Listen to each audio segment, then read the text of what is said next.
Isang mapagpalang araw po sa ating lahat, mga kapatid. Isa pong kagalakan para sa akin ang makapagbahagi sa inyo ng salita ng Panginoon na atin pong matutunghayan sa oras na ito. Alam ko po na sa kabila ng iba't ibang pinagdaraanan natin, lahat po tayo nakakaranas ng iba't ibang pagsubok. Ba't manatili lang po tayo, makaituon natin ating pansin sa pag-aaral at pakikinig ng salita ng Panginoon. So nais ko pong magbahagi sa oras na ito hango sa sulat ni Apostol Pablo na matatagpuan sa Book of Philippians chapter 4 verse 8. Philippians chapter 4 verse 8, sabi po dito, "Finally, brethren, whatsoever things are true, whatsoever things are honest, whatsoever things are just, whatsoever things are pure, whatsoever things are lovely, whatsoever things are of good report, if there be any virtue, and if there be any praise, think on these things." So bago po tayo magpatuloy, nais ko po na magsimula sa isang panalangin. Dakilang Diyos, Ama namin na nasa langit, ako po'y nagpapasalamat sa oras nito, sa isang magandang pagkakataon na kami po ay makapag-aral, makapakinig sa iyong mga salita. Patuloy pong bendisyonan ang bawat isa na makapakinig at makapanood po nito, Panginoon. Nasaan man po sila sa mga oras nito, anuman po ang kanilang pong ginagawa, Lord God. Patuloy po silang ingatan, gabayan, at pagpalain sa aming pong buhay. Salamat, O God, at ganoon din po sa iyong mga salita na aming pong mapapakinggan sa oras nito. Ito nga ay magbisilbing kalakasan ng aming pong espiritual na pamumuhay. Salamat, Panginoon. Ito ang aming dalangin sa pangalan ni Jesus. Amen. Nais ko pong bigyan ng pamagat ang mensahe sa gabi na ito, staying positive in a negative world. Ito po ay medyo mahirap para sa atin, sapagkat sa takbo ng mundong ito makikita po na natin na napakaraming negatibong bagay ang nangyayari sa atin. Iba't ibang pagsubok, iba't ibang problema, andyan yung karahasan.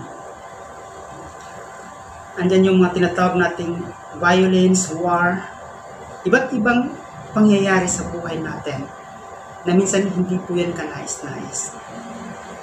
Now, paano po tayo makapanatiling positibo sa isang bagay na ginagawa natin sa paglilingkod sa Panginoon? Sabi ko nga po, how can we stay positive in this negative world? Kung alam natin, sabi nga sa John chapter 16 verse 33, na itong mundong ito ay, sabi nga dito, we live in a negative world. Namumuhay tayo o nabubuhay tayo sa negatibong pananaw o negatibong takbo ng mundong ito. Ngayon, kung tayo po ay namumuhay ayon sa takbo ng mundong ito, isa po ang sigurado dyan, namumuhay po tayo na mayroong negatibong pananaw. But sa isa pong Kristiyano, hindi po yun yung nais ng Panginoon. Okay? Hindi nais ng God na ikaw ay manatiling negatibo sa buhay. Bagkus sa kabila ng mga pagsubok na pinagdaraanan natin, try natin na mamuhay na may positibong pananaw.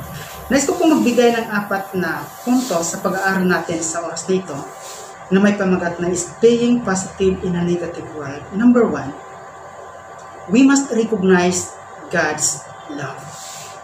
Paano ba natin nare-recognize yung pag-ibig ng Diyos sa atin?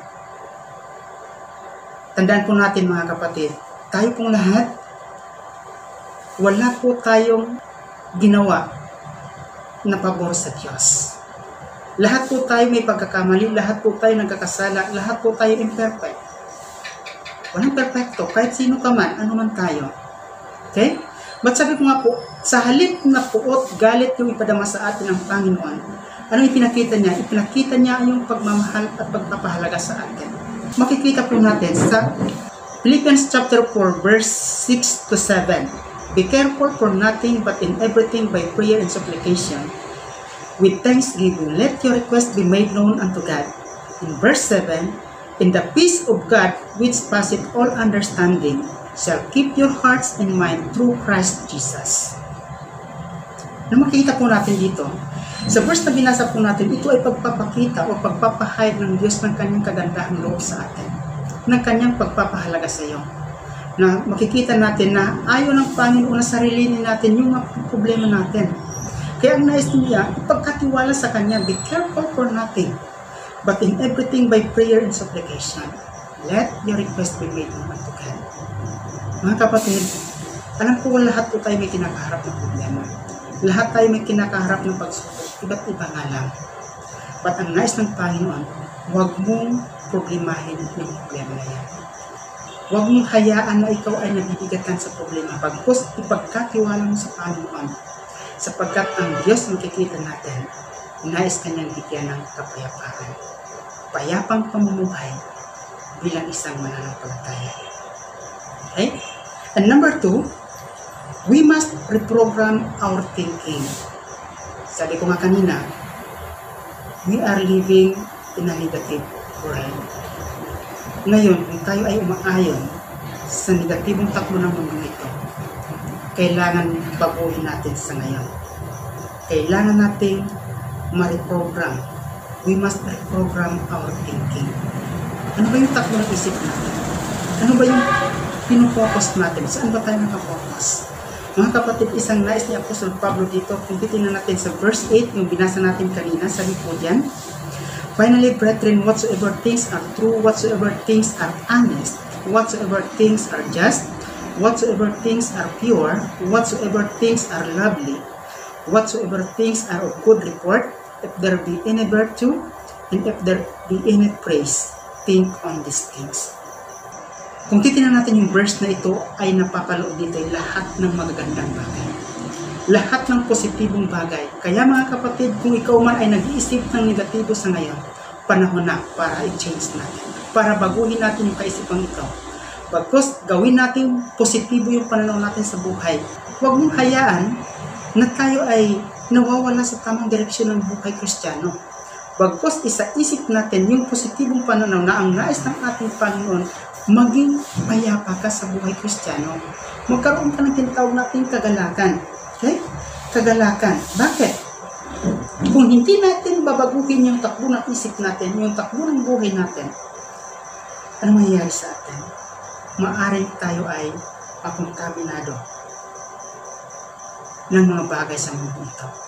Maaring tayo ay madala, umayon sa takbo ng mundo ito, na siyang ayaw mangyari sa atin ni Apostol Pablo bilang isang Kristiyano.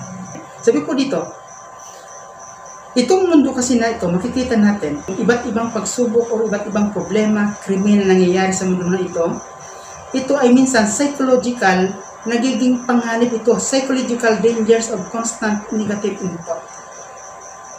Nagkakaroon ito ng panganib sa ating kaisipan, mapanganib sa ating kaisipan. Bakit? Kapag nasubukan yung manood ng iba't ibang ng balita, na kung saan tayo mismo ay nadadala, nagkakaroon ka ng galit sa mga taong kriminal na gumagawa ng hindi ka nais-nais. Para iniisip mo bakit nangyayari sa atin yung mga ganong bagay. Okay? Nadadala tayo minsan, naapektuhan tayo sa pinapanood natin. Ano pa? Physical dangers of constant negative input. Nagkakaroon yan, sabi ko nga po, once naapektuhan yung ating kaisipan, nagkakaroon tayo ng tinatawag niyan, psychological effect. Physically, nagiging apektado rin po tayo. Kung naapektuhan yung ating mental, yung ating kaisipan, maging yung ating physical, nagkakaroon niya ng naapektuhan din tayo dyan. Ngayon po, mahalaga sa buhay natin bilang isang Kristiyano, the importance of faith building input. Ito po yung pinakang-importante sa atin bilang isang Kristiyano. Magkaroon tayo ng tinatawag na faith building input. Patatagin natin, palakasin natin yung ating pong pananampalataya. Sa paano pong paraan? Paano natin mapapatatag yung ating pananampalataya bilang isang Kristiyano? Sabi ko kanina, kung si Apostol Pablo patuloy niyang iniisip yung mga positibong bagay, ganun din po sa atin. Yun yung nais niyang ma-adapt natin, makuha natin sa kanya. Literally po dyan, developing a devotional life. Nakakaroon ba tayo ng devotion sa ating personal na buhay? O tinatawag natin personal devotion. Kung wala pa po, panahon na po para ma-develop po natin yan. Maitalaga po natin yung oras, yung time para sa tinatawag natin devotion. nagkakaroon ka ng pakikipag-communicate sa ating Panginoon. Kung tayo po ay may mahabang oras sa paghawak ng cellphone, sa pag-Facebook, bigyan din po natin ng time ang ating Panginoon. Personal devotion. Ano pa? Daily Bible reading and prayer. Huwag natin kaliligtaan yan. Mga kapatid, ito po ay napaka-importante sa atin. Nakapagbibigay kalakasan ng ating pong pananampalataya po yan. Starting everyday thankful. Para kanino ka gumigising? Para saan ka bumabangon? Okay? Minsan, bilang isang Kristiyano o bilang isang tao, dumarating sa time na kapag ikaw ay kumakaharap sa problema, pagising mo pa lang sa umaga, problema na yung nasa isip mo. Sa halip na magpasalamat tayo sa Panginoon. Okay? Tandaan po natin mga kapatid, kung masyado natin pinoproblema yung ating problema, kung sinasarili mo ang iyong problema, isang sigurado dyan, hindi mo kayang lutasin yung problema mo na yan. Bakit? Pag natapos mo yan, may panibagong problema ka na naman. Hindi natatapos yung problema natin. But, kung yun ay ipagkatiwala natin sa Panginoon, ano makikita po natin? Ang Diyos ang magbibigay solusyon sa lahat ng problema natin. Kaya, be thankful. Maging mapagpasalamat po kayo sa lahat ng oras. Ano pa po? Expecting God to come true. Ang Diyos natin, lagi po siyang nandyan para sa iyo, para sa ating lahat. And number 3, we must recognize the best in others. Dumating na ba sa time na gusto mong nare-recognize ka ng ibang tao? Or nare-recognize ka ng mga tao na kapaligid sa atin? O di kaya yung nilalike yung mga pinapost mo? Yun ay pagpapakita. Minsan, nakakataba ng kalooban niya. Nakakataba ng puso yan. Yung inilalike ka, na-appreciate yung bagay na ginagawa mo. Sa isang Kristiyano po, hindi po masama na nare-recognize natin yung magagandang bagay na ginawa nila para sa Panginoon. Oo, andyan na tayo. Ang gusto natin, always to God be the glory. Sa Diyos ang papurit parangal. But ito po, once na nare-recognize natin yung kapwa natin mananampalataya, yun ay malaking bagay para sa kanila upang siya magpursige, magpatuloy sa paglilingkod sa Panginoon. Okay? Kaya huwag natin ipagbawal yun, mga kapatid. Huwag mong ipagbawal na nire-recognize natin yung isang bagay na ginagawa niyang mabuti. Tama lang. Tama lang po yan, mga kapatid. Tandaan po natin, once na ginagawa natin, patuloy na ginagawa natin yan, nagkakaroon po siya ng tiwala sa sarili. At the same time, pinagkakatiwala niya sa Panginoon yung isang bagay na ginagawa niya. Okay? Tandaan po natin, alam naman po natin lahat na ginagawa natin yan para sa Panginoon. Kaya, hindi po masama na recognize others. Okay? We must recognize the best in others. Okay? Kung tayo nga naghahangad na ma-appreciate yung bagay na ginagawa natin, how much more yung kapwa natin mananampalataya. Hayaan po natin. Sa buhay natin, alam naman po natin na lahat po tayo imperfect. Okay? Tama po? Hindi po tayo perfecto. Lahat po tayo nagkakamali, lahat po tayo nakakagawa ng hindi tama. But, sino ka man, ano ka man, kahit pastor pa yan, mayroong pagkukulang po yan. Sabi ko nga po kanina, bilang isang tao, makikita natin yan, mayroon tayong mga tinatawag, mga positibong bagay na nagagawa. Si Apostol Pablo po, hindi po yung negatibong bagay yung tininan niya sa mga mananampalataya, maging sa mga taga-Philippians. Bagkos, andun din po yung kanyang pag-recognize sa mga mananampalataya. Philippians chapter 1 verse 3. Okay? Sabi ni Apostol Pablo, I thank my God upon every remembrance of you, always in every prayer of mine for you, all making request with joy, for your fellowship in the gospel from the first day until now. Ano makikita natin dito? Si Apostol Pablo po nagpapasalamat sa Panginoon sa mga taga-Philippians na kung saan ito ay lagi niya inaalala na itong mga mananampalatayang ito, makikita natin, lagi niyang isinasama sa kanyang panalangin. No, ganun din po sa atin mga kapatid. Ugaliin natin na hindi lang yung pansariling bagay lang yung ginagawa natin, bagkos maging sa kapakanan ng kapwa natin mananampalataya. Okay? Maging sa kapakanan ng kapwa natin mananampalataya. Now, how could Paul say this? Paano niya nasabi o paano niya nasabi na ipinagpapasalamat niya itong mga mananampalataya? Because he chose to remember the positive thing about them. Mas pinili niyang alalahanin yung mga positibong bagay sa halip na yung mga kahirapang dinanas niya. Mas pinili niyang alalahanin yung mga positibong bagay na bibigay kalakasan sa kanya. Bakit? Kung pipiliin niyang isipin yung mga hirap na dinanas niya, ano mangyayari sa kanya? Panghihinaan po siya ng loob. Alalahanin po natin sa buhay ni Apostol Pablo na kahit siya ay nakabilanggo, nagagawa niya pa rin magsulat sa mga mananampalataya upang paalalahanin ito na magpatuloy sa paglilingkod sa Panginoon. Tayo kaya mga kapatid, kung tayo kumaharap sa ganong sitwasyon, ano kayang sasabihin natin sa mga nasa labas? Kung kunyari ikaw ay nakabilanggo, magagawa mo kayong sulatan yung mga kapwa mananampalataya sa labas na sabihin mo, rejoice in the Lord always. Kaya natin yun? O baka mag-iiyak pa tayo sa loob ng bilangguan? But sa atin po bilang isang mananampalataya, tandaan po natin, mahalaga sa iyo, mahalaga po sa bawat isa po sa atin, na yung buhay natin, laging itinatalaga natin sa Panginoon. Mga kapatid, alam ko po na lahat po tayo ay hindi perfecto. Kaya lagi natin tatandaan, magtiwala sa Panginoon. Okay? And number 4, we must reach out to lost and hurting people. Nasubukan na siguro natin na dumalaw sa mga taong minsan ay nawawala. Sabihin, hindi natin nakakasama. Kundi kaya may pinagdaraanan. Okay? Sabi dito sa aking outline, kailangan abutin natin itong mga taong naliligaw o di kaya mga taong may pinagdaraan ng pagsubok sa buhay. Sa paanong paraan? And then yung tinatawag natin visitation. Pagdalaw sa kanila, pakikirami sa kanila, sa kanilang pinagdaraanan. Minsan sa paglilingkod ko, iniisip ka agad natin, ay hindi ko magawa kasi wala akong pera.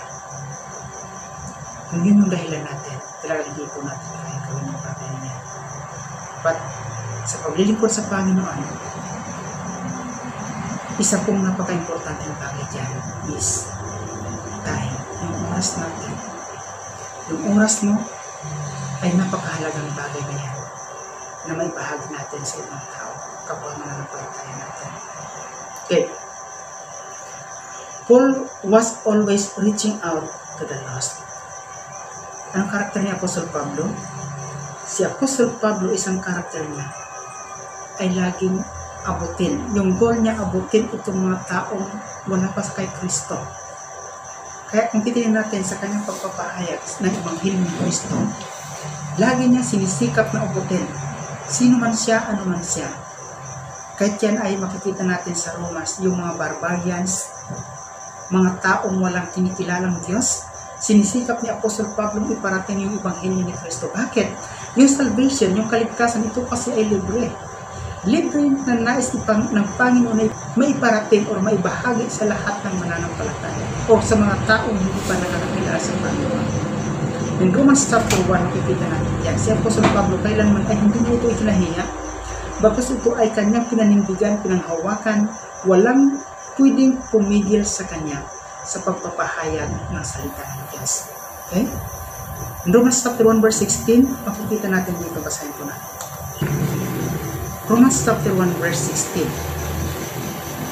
Sabi ni Apostle Pablo, "For I am not ashamed of the gospel of Christ, for it is the power of God unto salvation to everyone that believeth, to the Jew first and also to the Greek." Hindi dapat yan itinakahiya, mga kapatid. Yung salita ng Diyos, yan ay ating panghawakan, panindigan, at huwag kahiya. Si Apostol Pablo, kahit na sino pa yung kanyang kaharap, sinisikap niyang maibahagi ang Ebanghelyo ni Kristo. Yung patungkol sa kamatayan ni Kristo, sapagkat alam niya, alam nating lahat, maging tayo alam nating lahat, na yun ay kapangyarihan ng Diyos sa ikaliligtas ng bawat isang sasampalataya. Ngayon, sa bawat isa po sa atin mga kapatid, tandaan po natin, nagdaraanan ng mundong ito, sabi ko nga kanina, iba't ibang pagsubok, makikita natin iba't ibang problema yung kinakaharap ng mundong ito. Ang hamon po sa atin, manatiling positibo. Magkaroon ng positibong pananaw. Sa verse na binasa natin, ulitin po, kung babalikan po natin yung verse po natin sa Book of Philippians, sabi ni Apostle Pablo, verse 8, finally, brethren, whatsoever things are true, whatsoever things are honest, whatsoever things are just, whatsoever things are pure, whatsoever things are lovely, whatsoever things are of good report, if there be any virtue, and if there be any praise, think on these things. Lahat ng isipin natin, maging kapuri-puri naman sa Panginoon. Lahat ng sinasagawa natin, maging kaaya-aya naman sa Panginoon. Saan ka man, ano man yung bagay na pinagkakabalahan natin, try natin na i-focus yung mind natin sa mga positibong pananaw sa buhay. And 2 Corinthians, last verse po, chapter 4, from verse 16. 2 Corinthians chapter 4, from verse 16, babasahin ko po. Sabi po dito sa verse 16, for which cause we faint not, but thou art outward man perishes, yet the inward man is renewed day by day. For our light affliction, which is but for a moment, worketh for us a far more exceeding and eternal weight of glory. Verse 18, while we look not at the things which are seen, but the things which are not seen. For the things which are seen are temporal, but the things which are not seen are eternal. Ulitin ko po, verse 18, while we look not at the things which are seen, but the things which are not seen. For the things which are seen are temporal, but the things which are seen are eternal. Isang bagay na makikita po natin sa verse na ito na pinanghawakan ni Apostle Pablo. Alam natin, physically siya ay pinanghinaan. Okay? Physically siya po ay nanghihina, but spiritually, siya po ay patuloy na lumalakas. Habang siya ay tumatanda, lumipas yung araw, patuloy ang kanyang paglilingkod sa Panginoon, siya naman ay patuloy na lumalakas spiritually. Ganun din po sa atin. Mga kapatid, hindi nangangahulugan na porket matanda na tayo, tumatanda na tayo, ay naghihina na rin ang ating spiritual life. Bagkus, kung ang ating physical na buhay ay mayroong panghihina, spiritually dapat ay patuloy na lumalakas. Anong sekreto ni Apostle Pablo? Yun sa verse 18. Okay? In verse 18, sabi niya dito, why we look not at the things which are seen? Kasi po, hindi po siya tumitingin sa mundong ito. Hindi siya tumitingin sa mga bagay na nakikita sa paligid niya. Okay? Hindi rin siya tumitingin sa yaman ng mundong ito, bagkus tumitingin siya doon sa mga ipinangako ng Panginoon. Doon sa mga bagay na hindi nakikita, doon sa hinaharap. Okay? Makikita natin, while we look not at the things which are seen, but the things which are not seen. For the things which are seen are temporal, but the things which are not seen are eternal. Mga kapatid, sa tingin natin, hanggang kailan lang tayo sa mundo ito? Baka hindi pa tayo umabot ng 100 years. Sa ngayon, saan mo ba nais gamitin yung natitira nating lakas? Yung buhay mo. Lahat, sabi ni Apostol Pablo, lahat ng bagay sa mundong ito ay temporary lang. Lahat ng nakikita mo ay temporary lang yan. Kung ikaw man ay mayaman, temporary lang yan mga kapatid. Kaya kung nais mong maging kagamit-gamit yung buhay mo, ito natin yan. Dun sa mga bagay na hindi nakikita.